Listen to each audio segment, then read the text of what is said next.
अस्सलामु अलैकुम वरहमतुल्लाहि वबरकातुहू। अज़ीज़ान मोहतरम, इस्लामी जगत के बहुत बड़े आलिम मौलाना सैयद अबुल आला मौदूदी रहमतुल्लाह अलैह के खुतबात नंबर 1 ईमान की हकीकत के हिस्सों को आप तक पहुँचाया जा रहा है। आज 8वें नंबर की बारी है। समाअत फरमाइए। हजरत फरमाते हैं, मेरे प्यारे भाइयों, कहीं ये न समझ लेना कि मैं मुसलमानों को काफिर बनाने चला हूँ। अल्लाह इससे पनाह में रखे। नहीं, मेरा ये मकसद हरगिज़ नहीं है।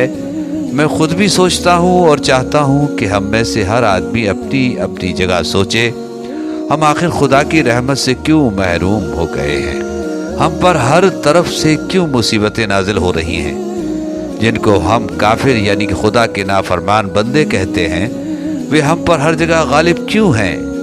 और हम जो फर्माबरदार होने का दावा करते हैं, हर जगह दबे हुए क्यों हैं। इसकी वजह पर मैंने जितना ज़्यादा गौर किया, उतना ही मुझे यकीन होता चला गया कि हम में और काफिरों में बस नाम का ही फ़र्क रह गया है।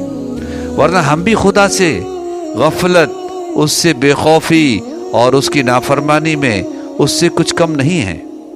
थोड़ा सा फ़र्क हम में और उनमें ज़रूर है, मगर इसकी वजह से हम किसी अच्छे बदले के हकदार नहीं हैं, बल्कि सज़ा के हकदार हैं।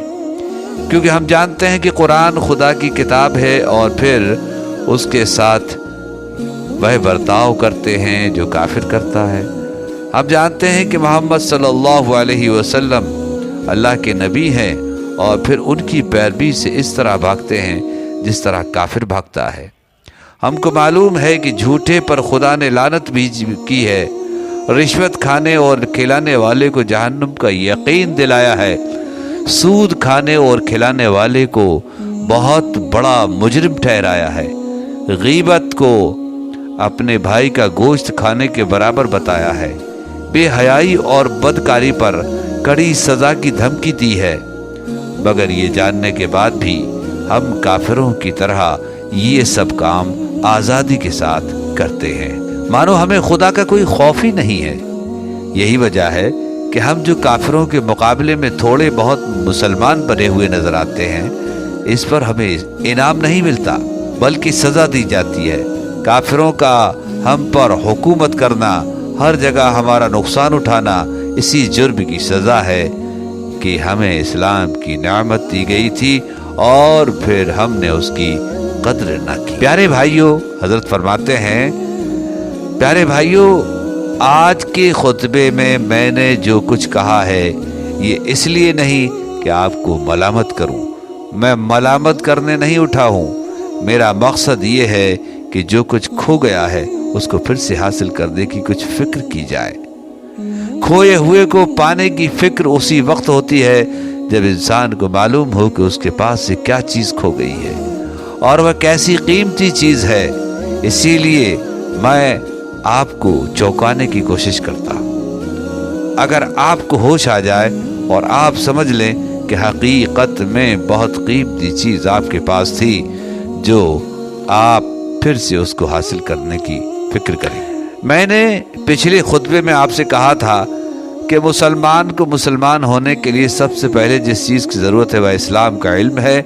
हर मुसलमान को ये मालूम होना चाहिए कि कुरान की तालीम क्या है, हुज़ूर पाक सल्लल्लाहु अलैहि वसल्लम का तरीक़ा क्या है, इस्लाम किसको कहते हैं और कुफ्र और इस्लाम में असली फ़र्क किन बातों की वजह से है। इस इल्म के बग़ैर कोई आदमी मुसलमान नहीं हो सकता।